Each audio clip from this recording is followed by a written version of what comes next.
I have something I want to say. So much noise. I've been saying this for a very long time. There's so much noise in these dating streets that you don't know who to trust. This is one of the main reasons why I say you have to be very, very careful who you listen to when it comes to relationship advice. These people are simply telling you their experience, what their toxicity and the things that they've experienced, and just passing the bullshit on to you.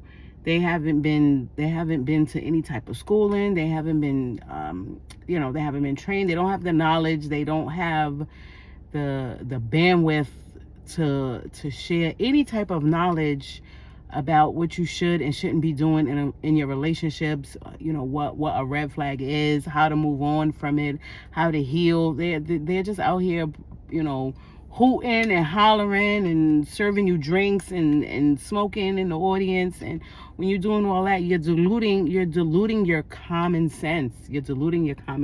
And it will behoove you to do your own due diligence. Don't even take my word for it. Do your own work, right? And figure out what it is that you need for you. First of all, I saw another post somewhere where someone said, forget about your little list. Your list limits God. And I get what they're saying, but no, you should always create a list. Y'all got lists for everything else. You got a list for the grocery store. You got a list for where you want to go on vacation. You got a list for the excursions that take place on vacation.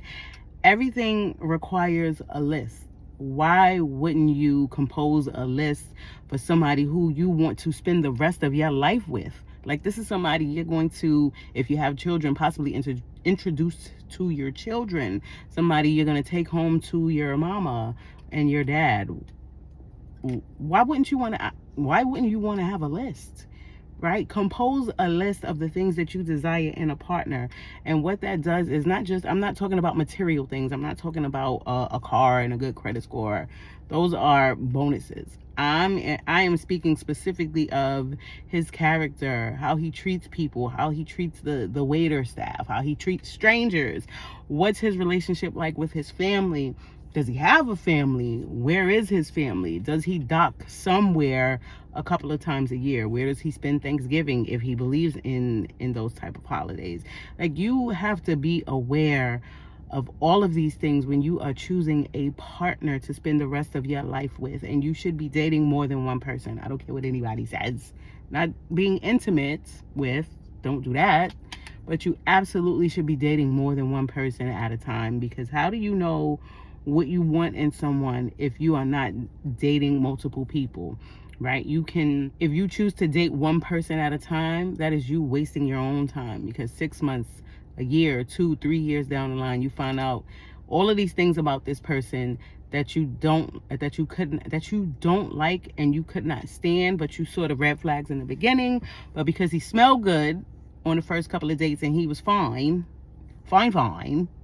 you decided to keep seeing him, right?